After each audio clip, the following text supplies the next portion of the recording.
From PE teacher to recruitment's marketing kingpin, Sean Anderson didn't just pivot his career, he flipped the whole business model. In this episode, the founder of Hoxo spills how a failed non-compete turned into a multi-million-pound marketing empire and why he ditched 40 UK staff for a lean global team, and how South Africa and AI became his secret weapons for explosive growth and lifestyle freedom. If you think scaling means more stress, this will change your mind.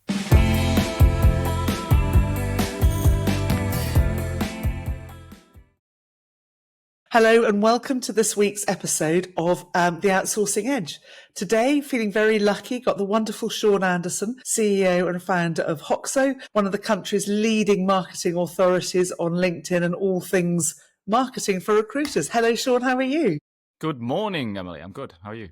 Very well, very well. Very happy we finally got a bit of sunshine. Thank you. Not where I live. Not where I live. It's gone grey. It's gone It's real come grey. up north, Sean. Come south. But sadly, it's not always like this picture behind where I live. I wish it was. But you've had an extraordinary journey, and from recruiter to marketing magnet mogul. Can you tell us a little bit about this?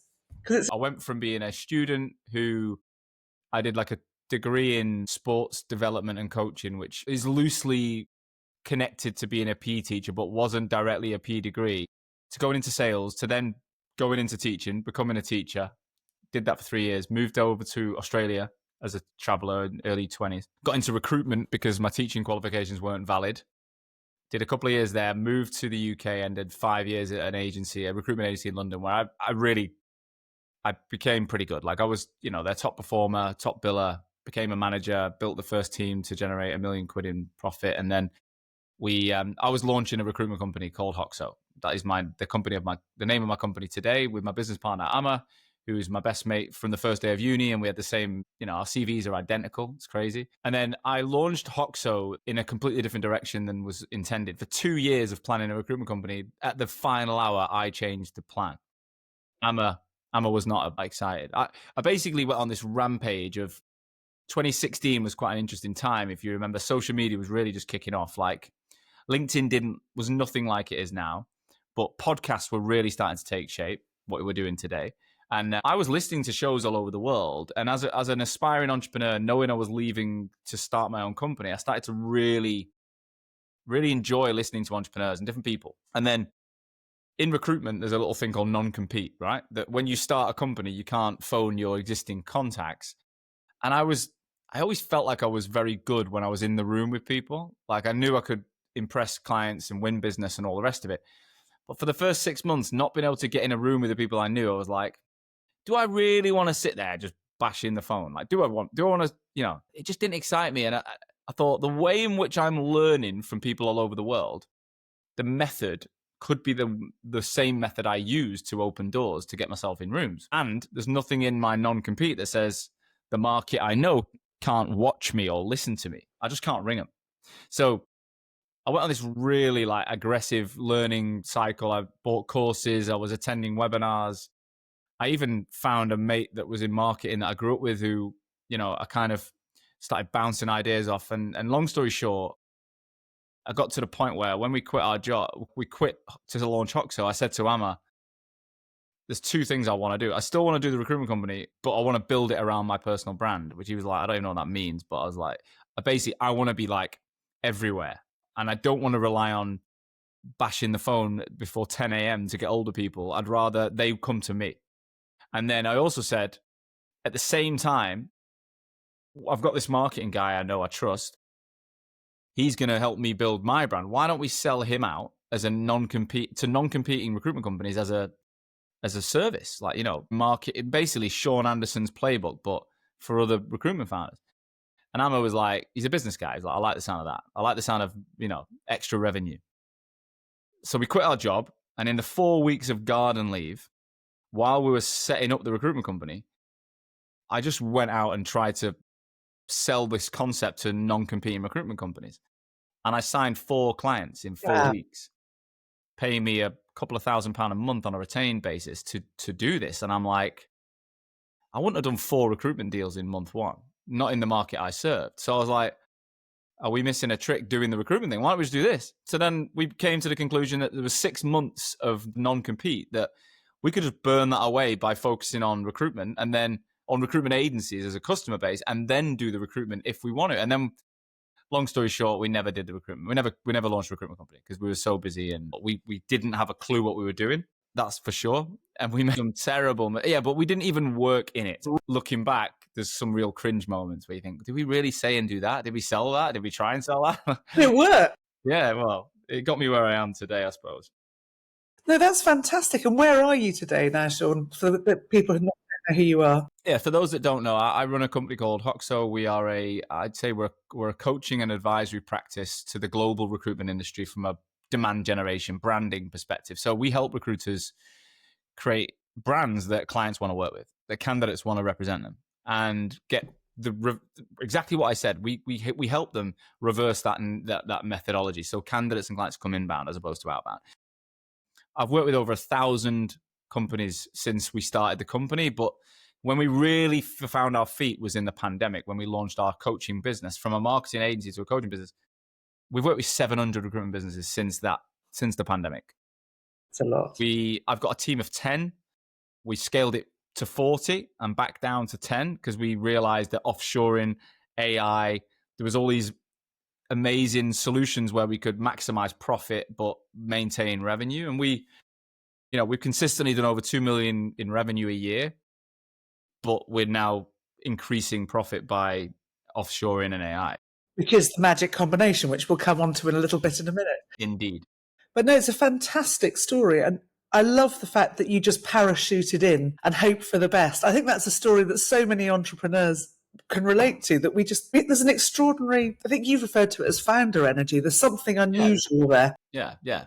And look, I think if I look at Hoxo over the years, in 8 years, we've probably done this 3 times. So we've pivoted 3 different times to completely different products. And so that initial naivety, I've probably done 3 more times in different areas. Like if you think about it, I was a teacher that became a recruiter, that became a marketing agency owner, that then started to teach recruiters marketing. So I realized all my experience was relevant in this new business, but I'd never done it. So then I had to pivot again. So yeah, I guess I love that though. I think I must, somewhere deep down, I love the chaos of starting new things. It's fun, isn't it? There's an adrenaline buzz, and I think it can be quite addictive as well, can't it? There's an adrenaline thing there. But I think what you said is really, really valuable, how all your experiences ran into the point you're in now and the different careers. There is, I think with so many entrepreneurs, there is that train of thought, isn't there? That thread that binds it all together, and you're testimony to that. Yeah. So now you are still with your business partner. Yeah. You're still best mates after how many years? 21. Not long. Very impressive. Marriages don't last that long. Look, we're very similar, Amma and I. We're the middle of 3 boys growing up from a very similar background, even though he's an Indian descent, I'm Irish descent, but we've got the same values. We grew up in a very similar household. We instantly just related to each other as kids, at 18, and then we've just gone on a journey at a very similar pace. Even like our personal lives, we got married a month apart. Wow. We had a kid. We both had a baby girl in the same school year. I've got stepkids that are older. He doesn't. But we both moved out of London. We both bought properties in places that we really like. We both travel a lot. Like, we've got very similar. We're different, but we've got very similar. And I do think people say opposites attract. I think they do for a period, and then they fucking disappear. Like, then what attracted you initially starts to grate on you. Whereas when you align yourself with people that see the world in a similar way and want similar things, you're not playing a compromise game all the time. And I look at my wife and I look at my business partner, and I'm like, on both parts, like, what I want from my personal life is very similar to what my wife wants. What I want from a professional life is very similar to what Amma wants. So I feel like I'm always doing what I want. Whereas if those people were constantly pulling a different angle or different energy, then I reckon the compromising bit would challenge me. And that's where I think a lot of relationships break down. They don't truly want the same things, whether it be in personal or professional life. It's so hard in any relationship, isn't it? Business or personal. What advice have you got to sort of build your business team, whether it's a founder or a co-founder or people within your team? I guess I've learned over the years to reverse engineer from what you really want. So like oftentimes there's things we could do, but it doesn't mean we should do. So like there's always ways you could scale and grow and hire and fire, and there's so many things you could do. But what do you want to do? Like, but again, business should be driving a personal, professional outcome that you're trying to achieve. So work back from that. Start with the goal. What do you want your life to look like? Well, how do you want to feel? What do you want to do every day? Like people talk about an exit strategy and wealth creation, but what for? What for? Like genuinely, what for? If you can then identify what that's going to do, then you can work out what you actually really truly value and want in life. And then you should build I think you should then build a business that gets you closer to that. And I think genuinely, like I'm sat here today feeling the most content I've ever felt in my life, because I wake up doing what I want with the people I want to do it with, for clients I love working with, and it's building me the daily life and the future life that me and my business partner and my wife want. So like what can you get better than? How do you get better than that? You can't actually. It's all we can ever ask for. But I do think you're absolutely right. It's really important you work with people you like. And I'd say this all the time. I don't necessarily want to gain new best friends, but I want to like a lot of time. Yeah, you want to be finding people who've got the interests and skills you don't have to balance you out, because you and I think, are quite similar. We're very good at certain things and not great at others. Oh, there's a long list of that. It's being aware of that, Emily. A lot of people don't want to admit, or they've put so much time into their weaknesses.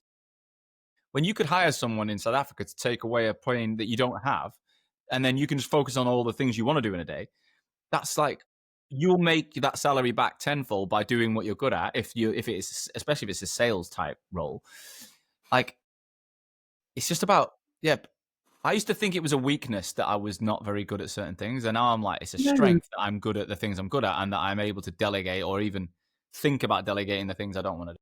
It's essential, actually. It's essential, isn't it, to get rid of the things you don't like doing, because that's the dragnet to your business. It's what's holding so many businesses back. Yeah. We all procrastinate against the things we don't like doing. Mm-hmm. So tell me, obviously I've been holding back, but tell me about your journey with South Africa.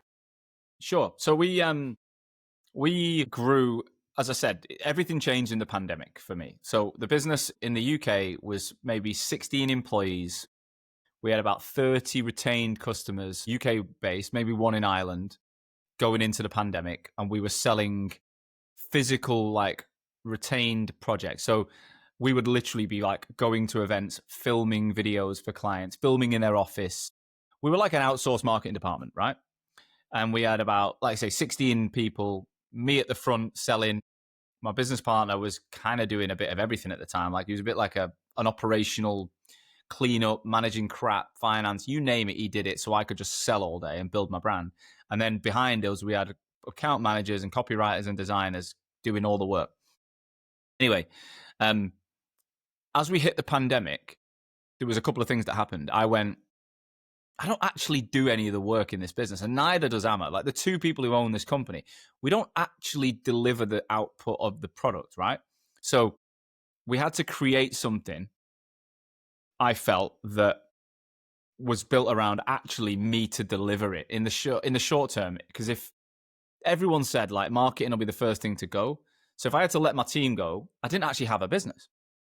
So that's where the coaching and advisory idea, I'd already been thinking about it, but I was forced into it. Now, why does that impact South Africa? Is because once I started selling online coaching and advisory, I was signing clients everywhere. So suddenly I'm having clients in Australia and LA and everywhere in between. So, because if you remember, we suddenly were in a world where no one could meet for coffee. Everyone was just jumping on LinkedIn. Zoom, even though we'd actually been using Zoom for a year, like in our sales process really efficiently, for a lot of people, like Zoom and Google Meet and Teams was just so new. And then we got a mentor. Me and Amma got a mentor, a guy called Leo Harrison. And he built a company called Oliver. And they're a massive marketing agency with 3,000 employees. He's now business partners with Stephen Bartlett. And he's one of the most impressive guys you've ever met. And Leo, I'll never forget it. When we were like, right, we need to hire again now. Like we've got all these clients, it's getting busy. He said, well, look at South Africa. And we were like, well, why? And he's like, well, if you could hire in Derby, hire them in Durban. That was his exact line. Because we were like, we've got rid of the office in London anyway. We're all in the UK, dotted around. I'd already left London. I was in Manchester at the time. And I'm like, so we were going to hire remotely in the UK. And he was like, well, look at South Africa. And then he explained like the success they'd had at Oliver of building a massive like team out in South Africa, and the talent in marketing was so advanced. And we didn't really, we just went for it. So we used an employer of record. I can't remember who we used at the very beginning, and we took one guy on in Johannesburg. His name was Gareth. What a legend. He doesn't work with me anymore, but really, really good guy. Like brilliant first South African. Pleased to hear it. September 2020, I think it was. And we were like, this is amazing. Like, this guy is English speaking, really cool. He supported Man City as well, like me, which was even better. But suddenly we've got this guy on the call with all of the team in the UK, and he's across the planet, but he speaks the language. His time zone's great. His internet's the same. He's nailing the workout. Nothing's changed. And I was like, yeah, let's keep this going. So then by the time we got to 40 employees, I think about 28 of them were in South Africa. Gosh. Now we have 50. We have 5 in South Africa, 5 not in the UK and Europe. And that's nothing to do with South Africa. That's just the business didn't need the amount of people when we started scaling services down and using AI. But we will always have a business there and a team. Pleased to hear it. Part of our team there.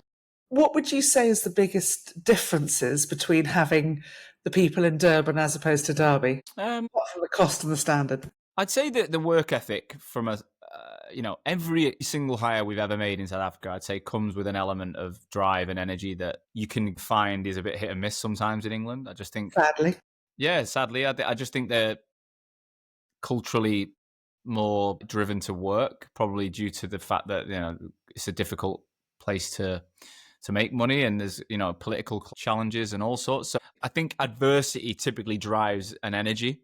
It's funny because in Australia, the recruitment industry is full of Brits, and I'd say it's for the same reason, because we're in a country which has got 60-70 million people, the size of like Victoria as a state, trying to compete. Whereas in Australia, you got all this space, all this land, and everyone's there chilled and relaxed. And so we just go over there with this energy, and I'm like, yeah. So I think South Africans are like another level to us in terms of that.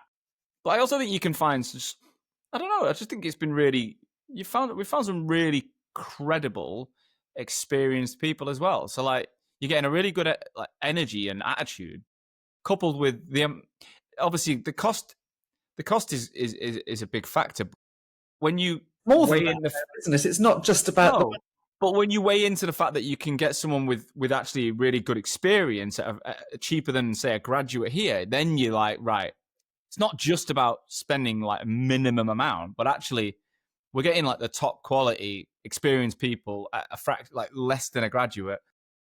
They're hitting the ground running quicker. And also, if you think about my business, if it is a truly remote business, you need people that are quite comfortable to just work at home and be in their own environment. And I think that does come with a level of maturity, sometimes age, demographic. Like if I'm 21, maybe in South Africa I will, because that's a great opportunity. But in the UK, do I really want to be sat in my own house all week? Probably not.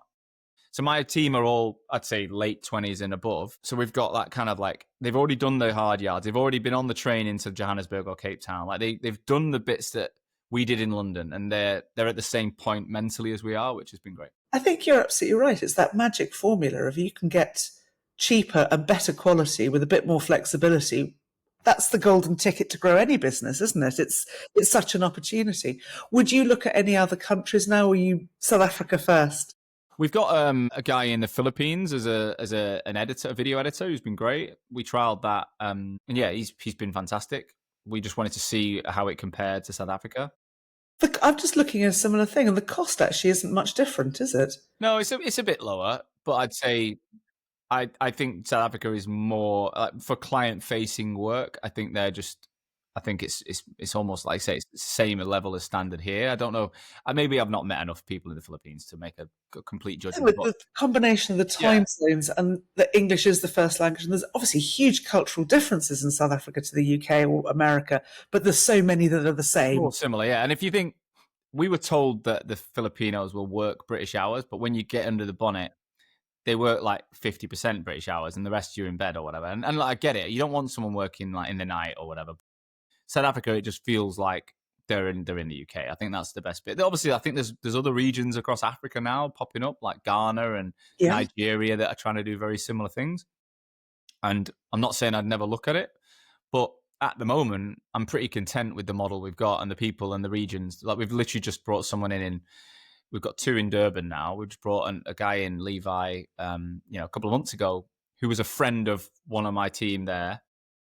And he's just slotted in like a glove. Like, it's brilliant. Out of curiosity, you've got people all over South Africa, not just centred in one place, because a lot of employers ask me, is it easier to have people all in Cape Town? Have you been out to South Africa to meet your team? Yeah, I've been twice, yeah. And a lot of them have been to meet, they all met us in the UAE last year, and then a few have been to the UK as well. But yeah, when we've been there, we've been to Cape Town twice, and we just flew everyone in. So makes sense. Cost of an internal flight wasn't great, and wasn't expensive, and it was, rather than do a road show around the country. It's a big place. I think I'd be interested in doing Durban next time if we were going to go. I think the tropical climate and stuff, I'd be very different. It's very different. Quite excited to see that. But and again, the flight is a long flight, but it's time zone. You don't get the jet lag, so you can sleep. Fantastic. Yeah, I went through the night. I actually went for. This is ridiculous. I went for 24 hours. But that was my fault. I basically booked a 5-day trip to South Africa for the whole of the UK business. And this was 2 years ago now, when my baby was due a couple of months after. So basically, my wife was heavily pregnant. We were busy. And I'm like working out when's the best time to go before she gets too big. And then we were like, right, let's go in June. And I made this big song and dance about it. And then one of the team were like, I really can't do that week. And I was like, I'm so sorry, but I'm not changing it for you, kind of thing. I was like pretty direct, like, we're all going on this date. We should have changed it because I couldn't go. It was my brother-in-law's wedding was smack bang in the middle of this trip. So we flew out Tuesday night and we were meant to come back, like, I think it was Sunday or Monday. But I had a wedding in the UK on Friday. I had to be at. I was like a groomsman. So I fly Tuesday through the night. We land Wednesday lunch. We did the afternoon and evening Wednesday. And then we landed, and then we wake up Thursday, do the morning, and I'm back at the airport and flew home, landed Friday straight to the wedding. It was nuts. Even without jet lag, that is still a punishing schedule, without a doubt. Now, something that you often talk about is like the golden ticket of outsourcing to South Africa with AI. Why do you think this is such a golden ticket? Well, I think, look, it's not for everyone, but for businesses that I work with, typically, I said it at the start, it's building a business that genuinely leans into what you want and profit. Like, most people want high profit businesses. They want money to be put away every year so that because you've got 2 ways of looking at it. You can go, look, 5 years, 10 years, I'll build a business of scale and I'll sell it and I'll make a big payday. Or you could make your payday each year by putting away enough money and investing it, which is what we're doing, right? So we want to get to the point where we're putting 7 figures away, me and my business, every year. And so we're just earning our exit, it's compounding, and then we still might have something that people want to buy, but we're not reliant on it. Whereas we're in control every year of the profit margins we can protect. And I don't think there's a better way to do that and scale and grow than investing in really good resources offshore where the cost is lower, and you're not dealing with like the tax and the NI and all the stuff that you deal with in the UK. And also the reason we've scaled back from 40 to 15, 16 was purely getting rid of services. 16 to 10 in the last 6 months is AI. We've gone, we don't need that many people when we're using AI. So certain skills now we don't need. And you can enhance one person's job by using AI. So you could have 1 or 2 or 3 South Africans powered by AI that could do what used to be able to do with 10 or 15 people locally. It's a very exciting time to be in business, isn't it? It's like the next industrial revolution happening as we speak. And I've spoken to so many people who are still yet to wake up to the possibilities of this golden ticket. What would you say to them? Again, I don't think it's a golden ticket unless you've done the work up front to understand where you want to go, right? Because The biggest, saddest thing I see every day is that there's so many founders building businesses they don't even want, but they're doing it because they think that's the only way success is achieved. Like they see success as headcount, multiply headcount, build something, leadership team, rock solid systems, processes, and then someone's going to buy it. That's all they think success is. And they'll sacrifice their health, their relationships, their immediate financial, income. They'll put everything, they'll reinvest everything in for 10, 15, 20 years. And look, some people do that and sell. And I've interviewed a lot of them on my show, but that's like 1%. And actually, so many don't. And so many get to the twilight of their career and they go, I ain't got a lot to show for this other than stress, fucking, sorry if I shouldn't be swearing on your show, but they're literally like, I'm burnt out, Sean. Like I've got nothing left. Whereas I think the golden ticket starts with going, right, what do you actually want? How is it going to impact your life? How do I want to spend each day? And then work out if spending time doing what you want, what you're good at, delegating to really capable people and protecting profit is what you want, then that's the goal. I couldn't agree with you more. Now, I've got one further question, actually. What's the longest time you've had working with somebody in South Africa? Is it Lauren? Lauren, no, I think V started. Was V before Lauren? Maybe it was Lauren. We've got 2 people that have been with us like 4 or 5 years. That's not bad.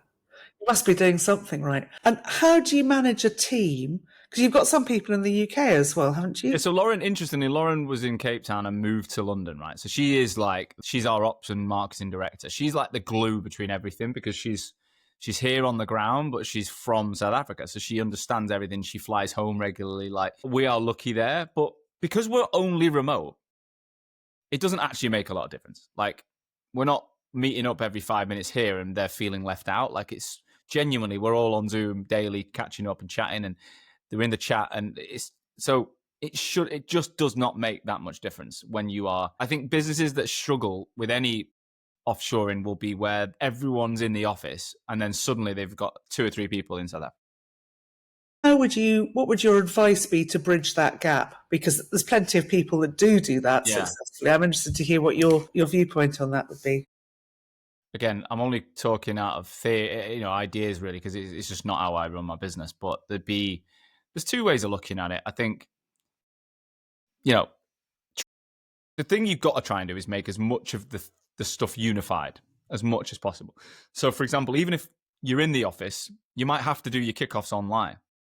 Even though you're all in the same place, split up in the room, be on your headsets, because then you are including everyone. Whereas if one person's on a screen and the rest of you are all sat in a boardroom, by default, they feel different. Trying to talk to a boardroom that are all sat in person via a VC isn't the same as being all called tiles on a screen. So that's one thing you can do, is try and do like your processes, your reviews, everything you do, keep it in a unified way so that, and most people aren't 5 days a week in an office anyway. So even your UK business is not all going to necessarily be there every day. So it makes, and then the other option is have a South African space that those people can go to on the days your UK people are going, and try and make them look and feel similar. So like WeWorks, for example, are brilliant because you go to the Cape Town WeWork or the London WeWorks and they look and feel the same.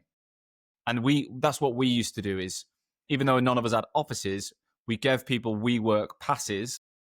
So there's a Johannesburg WeWork and a Cape Town WeWork. And so the people in the UK and South Africa were popping into WeWorks on the same days. When we were like 40 people, that stuff was really important. And when we flew out there, we popped into WeWork and it just felt quite similar. So maybe you'd say, Tuesday, Thursday, when we're in office, they're in office.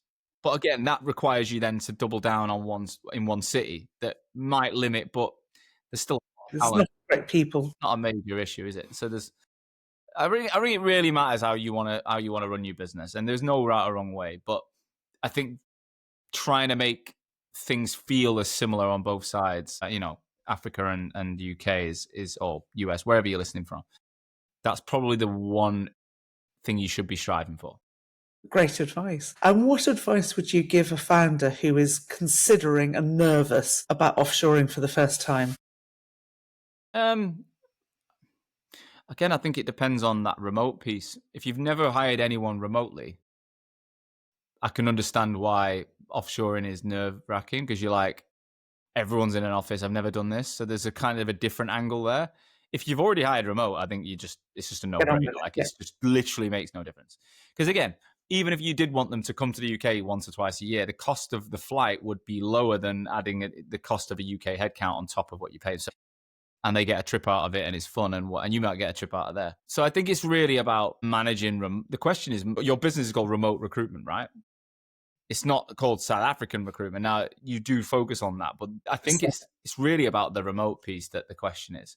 How do you communicate? The good thing with AI, for example, we've got note takers now, right? Like Firefly, Fathom, all. So training, everyone says training is very difficult when you're remote because no one can listen to things. I'm like, well, that's not strictly true because you sit in a room with people and you're on the phone and you might, by osmosis, of course, you pick things up. But with AI, you can record every call, you can create summaries, you can pick out the bits that are the most valid. You can ask the AI to find you specific, like the best bits, the worst bits.